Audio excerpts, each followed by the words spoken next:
Yes, that's right. We are live here after episode number 2 of Survivor Heroes versus Healers versus Hustlers. And sad to say, a little bit of a sad birthday party that no Stephen Fishback, but cheer up, everybody, because Kass is here to give out the birdie. Kass, how are you? I'm good, man. How are you? I'm so dumb that it took me until just now to get why it's the birdie. I was going to ask you why. It's clearly because the bird eats the fish, right? Yeah. And it clicked in my head as I was introducing you, Kass. How are you? I'm good. I'm good. It was on the top of my notes, so I didn't really mean anything by the birdie. Yes. Okay. Because I never have by the bird. All right. Well, very excited to get into everything here with you after this second episode of Survivor. A night where I have to say Survivor did like a real 180 on me, where I thought in the beginning, oh, okay, Simone's definitely going home. Then they really talked me into Patrick. And then by the end of the episode, I was shocked that it was Simone. They deked me out that it was Patrick. I agree. I was like, this is too obvious. There's no way it's Simone. She's getting the Garrett Adelstein edit, and then we've got Patrick and people are like Lord Bolton. And I'm like, I'm sorry, he's a ginger. I thought he was Theon. Didn't Bolton cut off the willy of Theon? I don't know what's going on the Twitter with the... Anyway, it was very confusing, yet it was straightforward. Yeah. Okay. So we'll get into everything here with Kass. Maybe you can make sense of why Simone was the one to go out and not Patrick as we talk with you guys here live, hashtag RHAP. We've got a lot of stuff to get to here in these next couple of days. If anyone is really itching for Stephen Fishback, have no fear. Stephen Fishback will be my guest on the recap tomorrow. So I will be talking with Stephen Fishback in the afternoon before I head out, Kass, for the Survivor match game at the Hollywood Improv. Very exciting night with the survivors trying to match with the contestants. Wait, was JT a listener? Because that's the only one who would itch for fish, right? Yeah. Sorry. Got to get the giggle in the first 5 minutes. Yeah. No, JT. Wait, hashtag itch for fish. Can we get that going? That's the number one contender in the clubhouse. If you want to be there with us in person tomorrow night, you go to robhasawebsite.com/matchgame. We'll also have our voicemail podcast coming up this weekend with Akiva Winokur. And then Simone will be my guest on the exit interview coming up on Thursday. So, Kass, how have you been? I'm great. Great. How's life in Texas? It's great. I mean, I love Texas. I'm not going to say anything about gun control right now and the crazy Texans, but I'm enjoying Texas. Great education system and no income tax. That's all I'll say. That's good. Stephen Fishback and I are going to be down in Austin on December 6th. And it's too far for you to make it, Kass? I don't know. If it's your birthday, I might just show up. Is that a Texas thing? Is that why Baylor and Missy do that? Oh, I don't know. I just was throwing in a Survivor thing because I'm more Survivor than Texan at this point. But, if you want me to just show up, I can. Who knows? Okay, who knows? All right, so Kass, I guess let's talk about this Hustler tribe and what's going on here with Simone versus Patrick. And did you feel like that they made the right decision? I mean, this did come down to a age-old Survivor debate. Do we keep the tribe harmonious, or do we vote out the person who is the greater asset in the challenge? And a decision that you and the Luzon tribe faced once upon a time about whether or not they were going to get rid of a Jatia or a Garrett Adelstein. Yeah, I think we visited that on Luzon twice upon a time because, initially we should have gotten rid of Jatia. We didn't. We kept the Garrett. And then here we see the classic. Actually, we had like a combo, a little hybrid in Simone of Garrett and Jatia. Like there was no puzzling and there was a request for a chicken dinner to be delivered to the hotel room.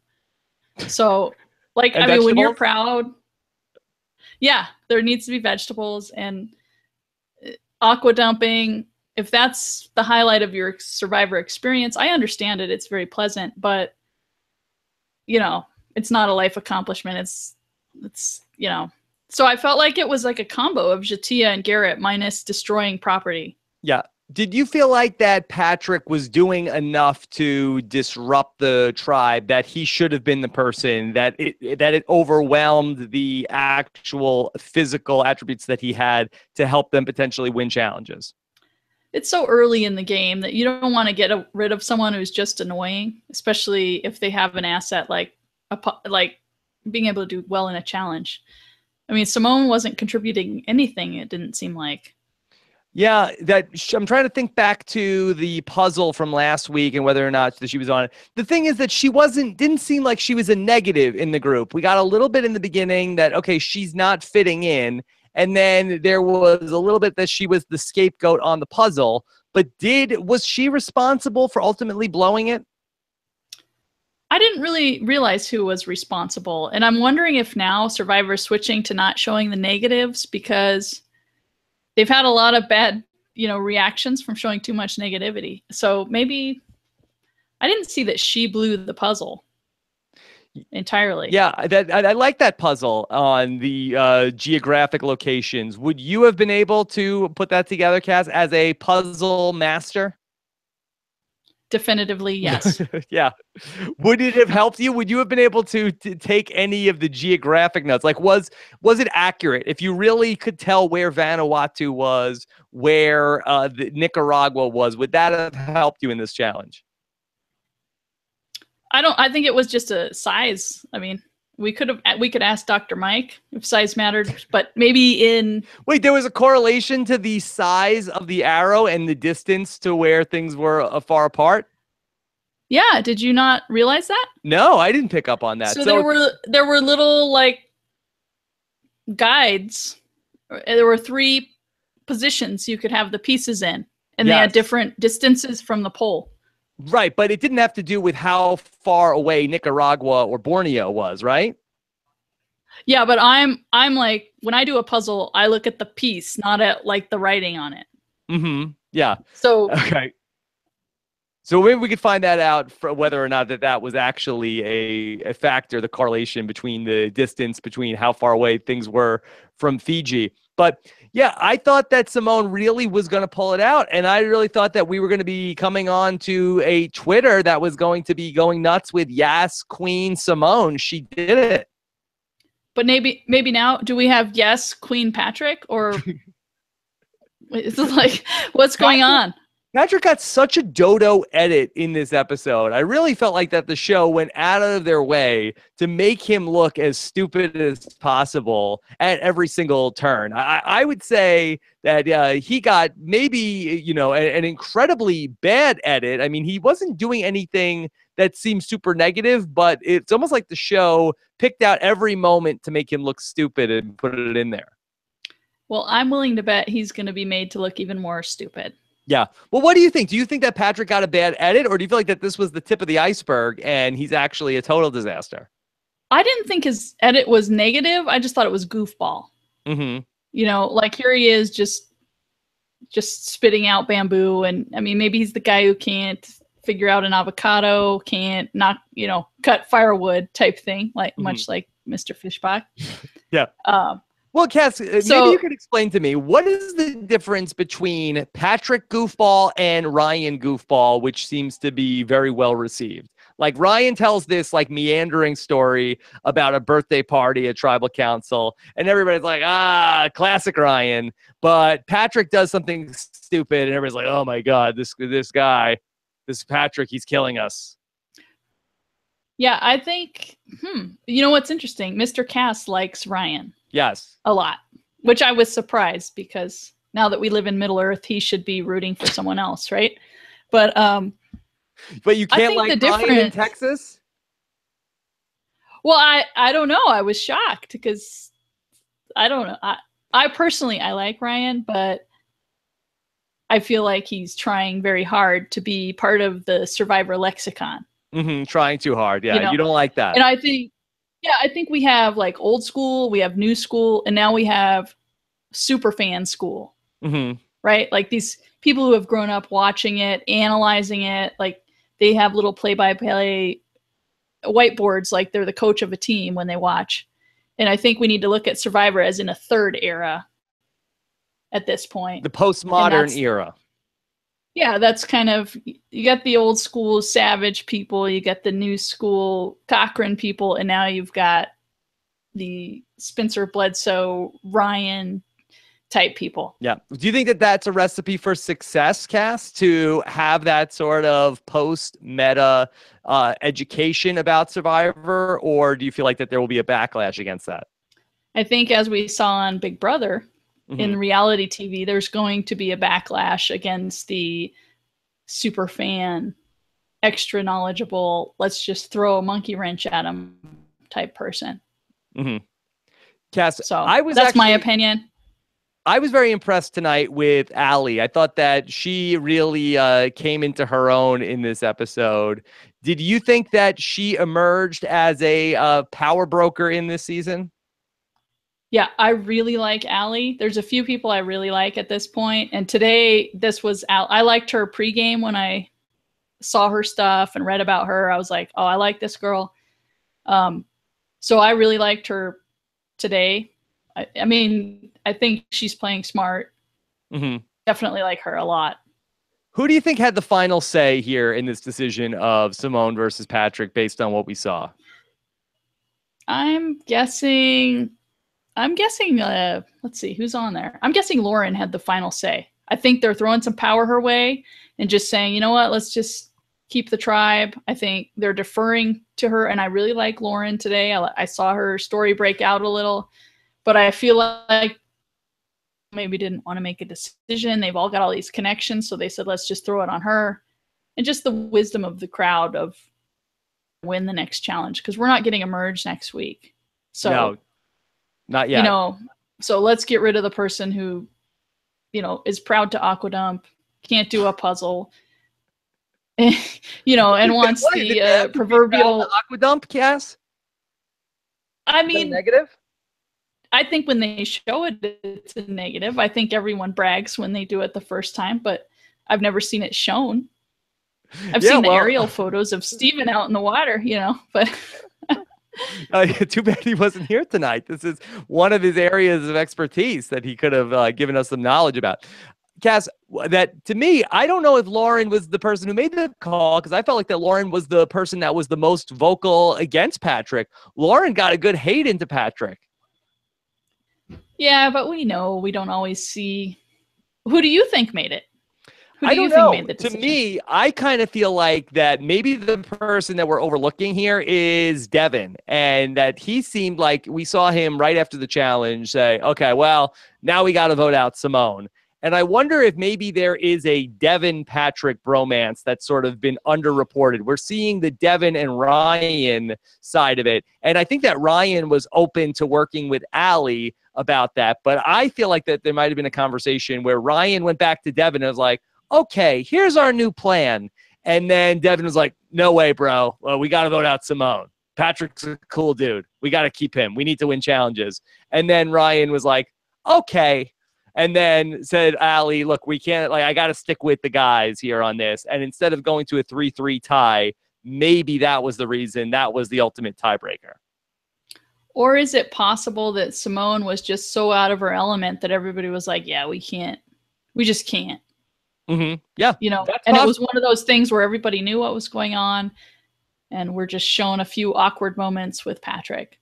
So it'll be interesting to hear what she has to say when we talk to her on the exit interview tomorrow and get her side of the story and just how bad it was living with Patrick. Let's talk about some of the other tribes tonight. And I have to get your take, Kass, on watching Joe tonight. And you had to have been having flashbacks to see Joe, like a madman, go searching for the hidden immunity idol. Well, last week, all I thought was Joe and Alan are like Tony Vlachos, like the paranoia, the frantic stuff, the stop and frisks, all the stuff that was going on is like, they're both, to me, very much Vlachos redux, right? Stop and frisk. That was one of Tony's moves. I don't know. I just like to say that. I mean, it's the lawyer in me. I don't know. but I enjoyed it. You know, Yeah. I'm like, oh yeah, JP, I would totally, you know, I mean, Tony was frantic, but he was based in paranoia too. And so is Joe. Mm-hmm. I almost feel like Joe's trying to be a Tony. Yeah, I mean, I think that from the get-go, yeah, that was something that people were saying about him, and I think that he was kind of saying about himself. So he's out there playing this Tony-esque game. Now, last week we saw him really try to put the finger on Mike in terms of being the person who's out there looking for the idol. And I felt like he was still trying to get that, like the whole point of him trying to sully Mike's reputation was that he was trying to say that Mike is the guy out there constantly searching for the idol. And now we end up in a situation where if that's the case against Mike, that he has the idol, I think that a lot of things went wrong for Joe on a night that he finds the idol. Yeah. And I mean, really, Joe, why are you targeting Dr. Mike? Like, of everyone on your tribe, I mean, let's just look at this. Let's take a step back. Yeah. You're the urologist guy making penis jokes on the mat in front of Jeff. Hey, I'm taking you to the end. You know, I mean, like, why? Joe, pick a bigger target. I mean, pick a target that's going to win challenges and be a threat. Like, Dr. Mike is one of the least threatening people out there. I like Dr. Mike. Yes. Is that why you aligned with David Sampson on day one? No, that was because we were the only two old people. We were like the mom squad, you know? Yeah. Like, I mean, there's this exclusion that takes place on day one now. Mm-hmm. And I listened to your podcast with Ethan, and you guys were talking about that. It's so different now. It's so fast.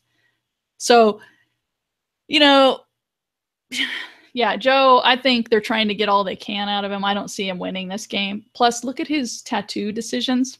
Mm-hmm. They're very similar to Ablachos. But Tony won. Like, it's whatever, you know. You voted for him. Yeah.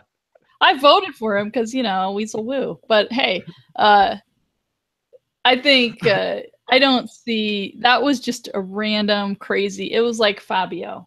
Yeah. You know, every 10 years, a unicorn will appear. Mm-hmm. Someone will throw many idols around their horn. Yeah.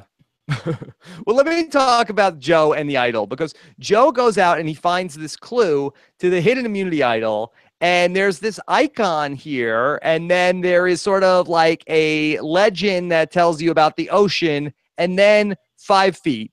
And Joe is under the impression that this map is the raft.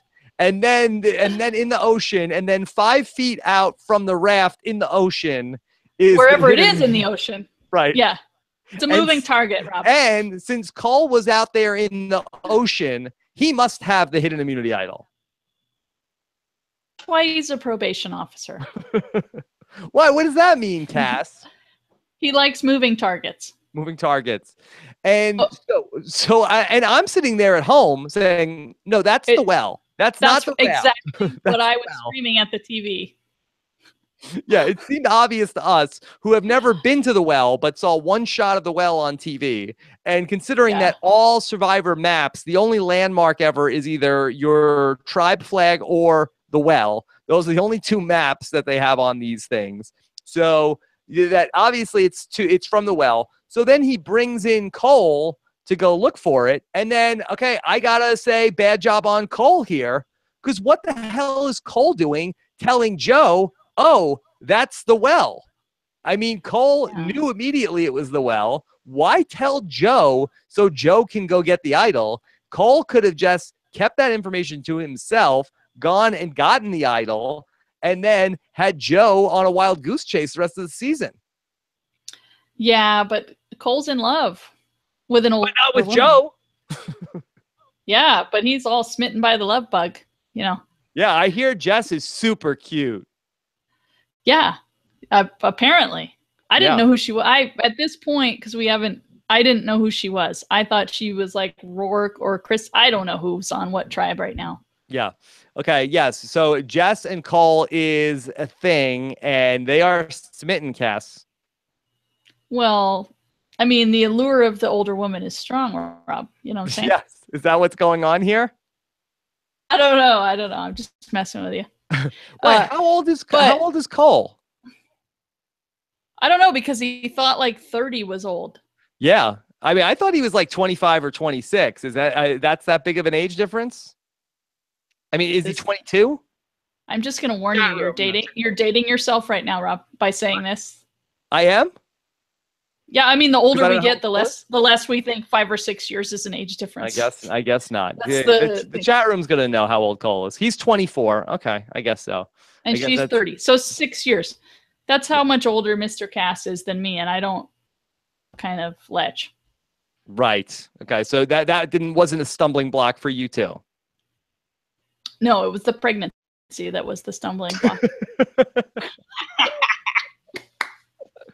All right, Cassie. Sorry, I need oversharing. I'm just kidding. Oh yeah, Stephen warned me. We're live, right? Yeah, we are live. We can't take anything out of this, Cass. Okay. So Joe ends up with the idol, and now Cole knows that Joe has the idol. So now I feel like that this is a point against the argument of let's get Dr. Mike out because he has the idol. Yeah, I think Cole has put a huge target on himself with this knowledge. Yes. So you think that Joe, in a very Vlachos-esque move, might target Cole because Cole knows that Joe has the idol? Well, if it's a Vlachos move, Joe, being a Vlachos, will target Jessica because it won't really make sense to anyone except Joe. Like, the paranoia will become rampant and he'll be like, I better take out a loved one. Yeah. So if he takes out Jessica, then Cole will be too distracted, and then he won't be able to say anything about getting Joe out of the game because he knows he has the idol. Yeah, and he'll want to keep his meat shields. Okay. I could see it. We also saw then back at the Heroes Tribe, Cass, we got to see Chrissy working through her different allies potentially in the game. And systematically, by process of elimination, she came to the determination that Ben was the ultimate ally for her. You have to like Chrissy, right? I like Chrissy. I think it was smart not to use the idol last week because she had nothing to gain from it. So she gained some points there. But I don't know if I like the process of elimination ally strategy. Yeah, but, why? I don't know that if you go with Ben, he's going to get targeted, right? He's a nice guy.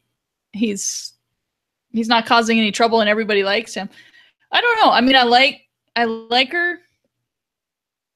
Super Actuary Hero. I haven't seen that one yet. But I like her. I think she made a good decision last week. I think today, when we saw Ben, he was like pouring water on her and stuff. That showed that they had a bond. Like I know I never had anyone pouring water all over me out there. Yeah, that's the ultimate bond. I think that might have been, I thought that might have been, was that Ashley or that was Chrissy with pouring the water on them? Oh, I thought it was Chrissy. I don't know. We'll have to go back and take a look at that. Cass, so in terms of Alan, he came into this week, I felt really on the hot seat after the last episode. I thought he got his legs under him a little bit, where he did not continue to be a lunatic out there. From what we saw, he seemed pretty calm. He did not have one outburst this entire episode. Wait, what was he got the episode title last week, right? Yeah, I'm not crazy, I'm confident, I think was the name of the episode. Yeah, and now that we're seeing him turn from crazy troll, maybe that was prophetic, right? Like, yeah. So they were just throwing us off the scent. You feel good about Alan? I don't really feel good about him. I feel like he had a bad episode last week, but I think you can totally screw up your first episode. In the beginning of the game, that's the time to make your mistakes, right? No one's going to be on the jury. And if you hang in there a day or two and you make a swap, you can recover. And the learning curve is pretty quick out there. Now, we've definitely seen people have a bad first couple of days and come back from it. Unfortunately, Katrina's bad first couple of days, ultimately, she could not come back from it. You tweeted last week about how playing the game as a older woman is the hardest thing to do. Can you give us some more of your insight on that? Well, I just heard, I think a few times, maybe 3 times, about the older women, and we got to get one of those two, or, you know, one of those two. They were targeted. It just reminded me, like, when I went out there to play, I knew I was the oldest woman on my tribe. You know, the other people are going to come after you immediately. And on that tribe, they had 2. I mean, older in Survivor World. So, yeah, I think it's a tough position. But I actually think if you can make the merge, it can be a good position on a new player season because no one sees you as a threat. But it's those first couple weeks of just, I think any woman who goes out there 10 years more than the next woman on their tribe needs to be careful because they're going to be targeted. And unfortunately, it happens very often. Right. So, if you can make the merge, you'll be okay because people aren't going to be coming for you. But then the other problem is getting to the end and winning the votes because a lot of people then are sour with that mom figure if they ended up playing a game that was dirty in any way, shape, or form. They can't get away with as much. Yeah, and you got to go to the end with people older than you. Yeah. If you're the older woman. Point blank. Well, I mean, that's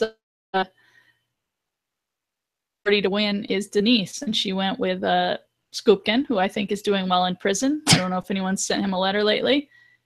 And then, you know, Blair from Facts of Life, who was making out with her brother. So I mean, you know, you got to find those 2 people to go with, or you're the GOAT. I mean, look at Mama C. She played a great game, and no respect. So what was that on the show, Blair and her brother, or this is our brother and her brother came to visit her on Survivor? Was this a Facts of Life storyline? No, remember Lisa's brother came and they had an I don't think they were making out, Kass. Come on. Maybe that was inappropriate and I shouldn't be on live. There's so many problems in the world other than me accusing Blair of making out with her brother. That is true. That is true.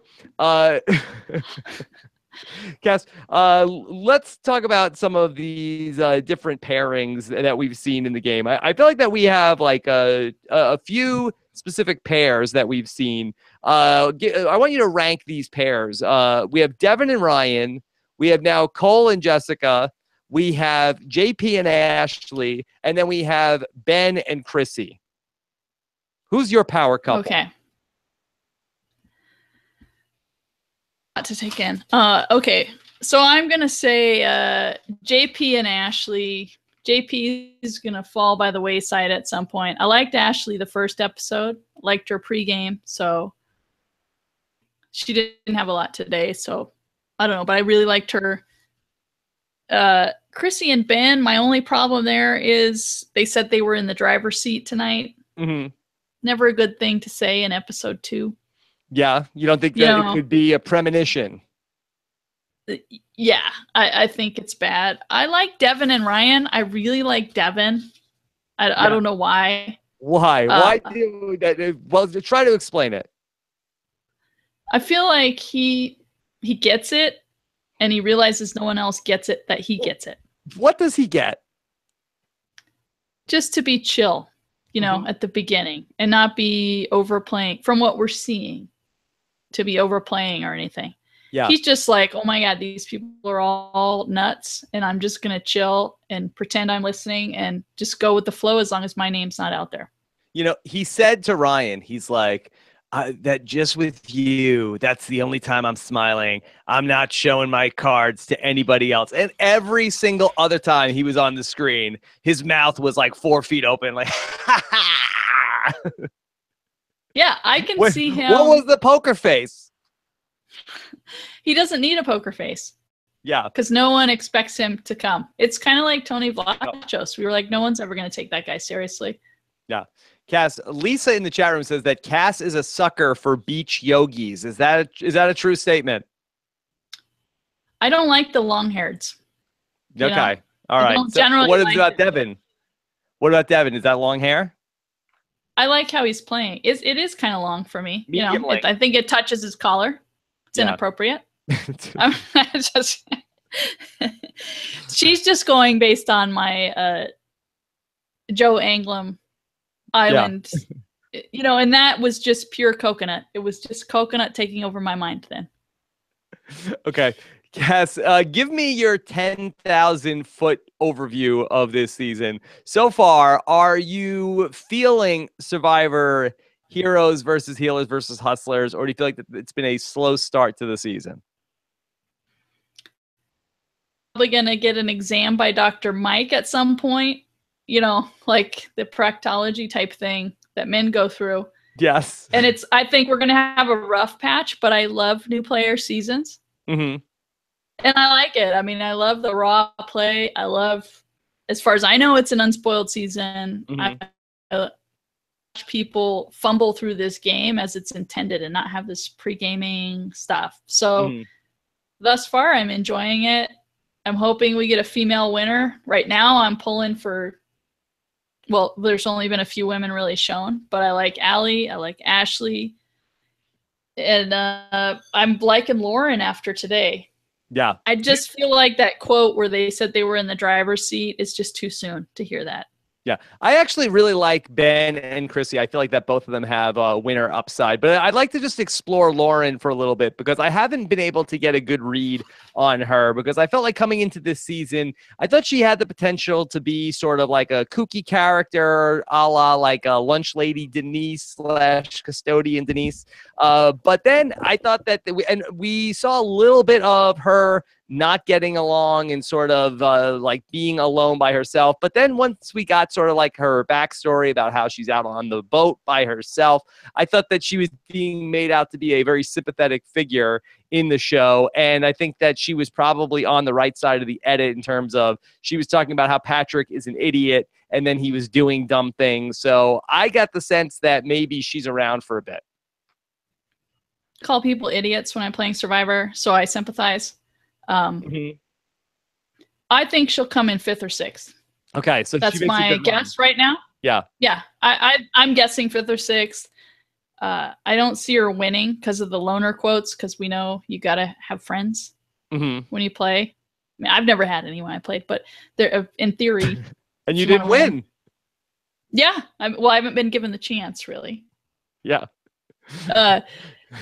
I'm liking Alli, but I feel like, I don't know, I want her to win, but I don't think she's going to win. Just, there's a little side eye in there. We're being shown too much too soon. Yeah. Ashley right now, Ashley would be my winner pick for a female. Wow. And then, okay, why? I mean, as of this, I don't know. I think she's meshing with the guys. We see her swimming. We see her doing all these things. She's not too, not too anything to come above the radar right now. Yeah. Chrissy, I feel like because, and this is my own bias, whenever Probst is in love with someone, I just naturally feel like they don't have a shot. Why is that? Do you feel like that Jeff hypes up people that don't have a shot? Definitely. Yeah. I have to go back and take a look at that study and see the research on that. But Kass, I want to get into taking some questions. Hashtag RHAP for your questions here with Chaos Kass. In terms of then Ryan, do you feel like that he has a shot? He's been getting a lot of screen time. Do you feel like, is that a good omen for him or a bad omen for him? I feel like he's too game body. Too game body. I feel like that, though, yeah. He seems to have charisma. I feel like everybody likes him. I do, too, and Mr. Kass likes him. But, just because you like somebody doesn't mean they win. I feel like he's getting a lot of screen time. He's got a lot of one-liners. I know a lot of other people like that who haven't won. Okay. All right, Kass, let's get into some of these questions from the listeners. And why don't we start with Paige Williams? Why didn't Cole pretend that it was the boat and just go to the well later by himself so he could have gotten the idol? Was that a rookie mistake? I read that quick. I thought it said Rourke mistake. Rookie mistake. I think so. Kass, do you agree with this plan for Cole? Yeah, I think he was, rewatched the show a million times. guy who's out there to play and win. And he just wasn't thinking on his feet. You know, it's hard when you're out there. You're day 6. He's kind of a muscly guy. His brain's not getting enough protein and stuff. He's not thinking that fast. Well, he was trying to spin it like, hey, I'm a wilderness therapy guide, and it's my job to help people. I'm a healer. So by helping Joe find the idol, I did what I naturally do.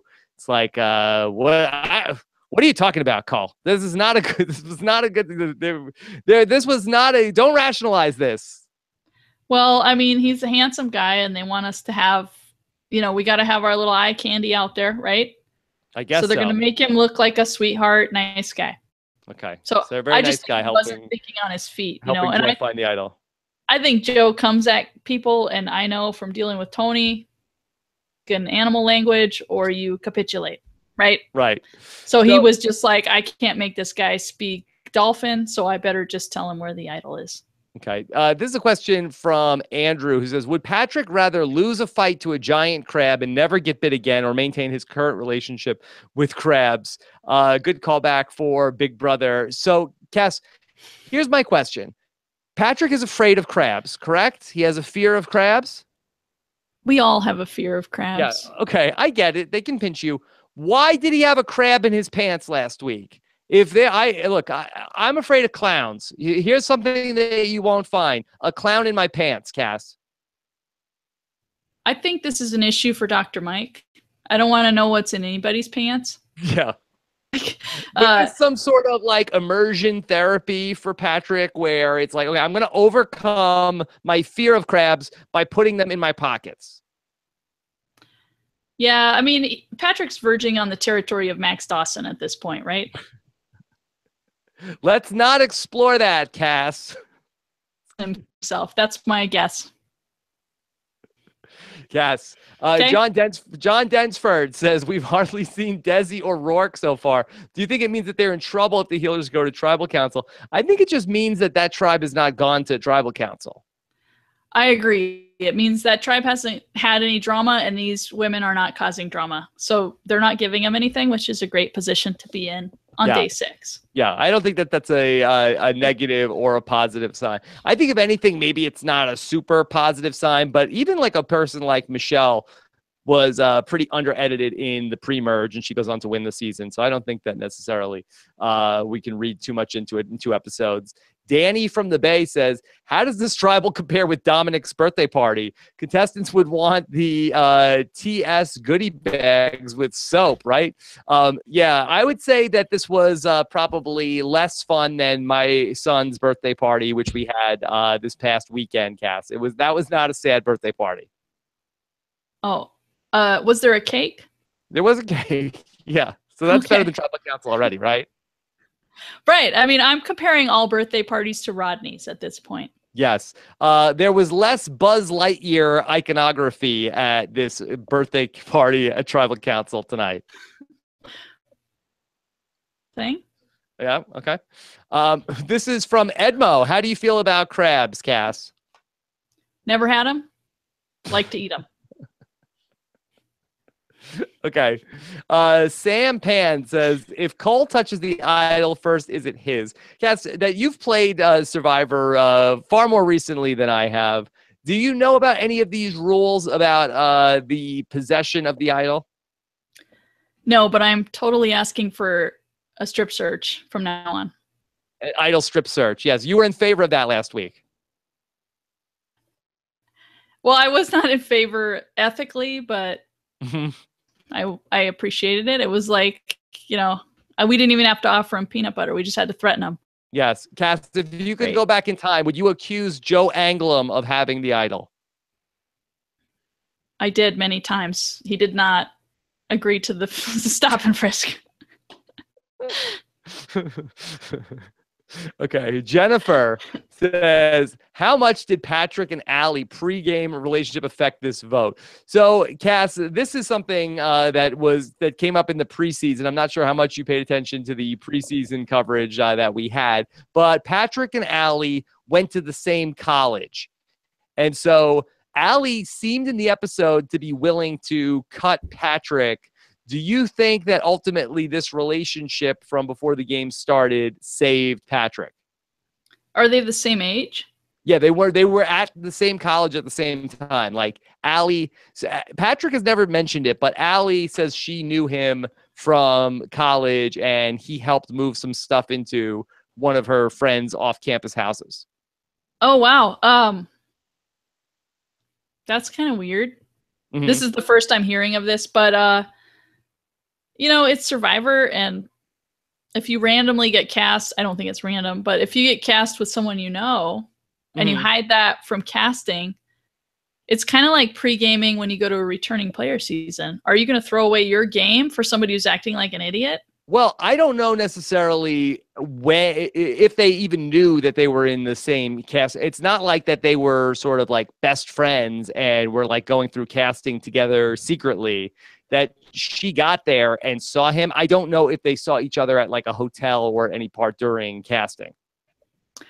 I'm guessing because of Alli's connections to the internet and YouTube that she's fairly savvy about these things. Mm-hmm. So they probably did pregame, but I think she's a smart enough person to say, you know what, this guy, he might have helped me move, a full-size mattress into my apartment 10 years ago, but $1 for him. So I would think that Alli would be smart enough to be like, yeah, this guy's an idiot.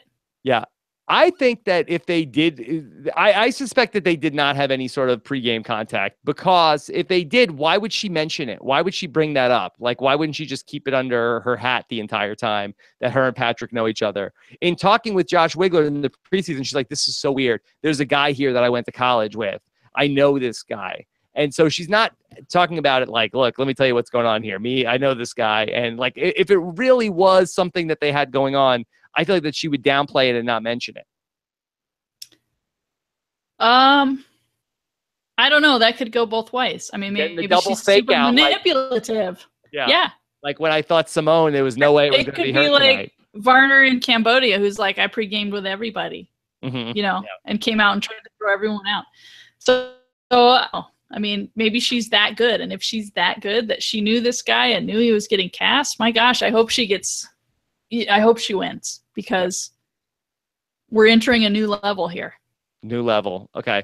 Tierna says, when did they start wearing team color coordinated underwear? And why am I just noticing this? Kass, did you have to coordinate your underwear with your tribe colors on Survivor? Yeah. Spencer called me before the game and was like, you wearing green? And I was like, yeah, me too.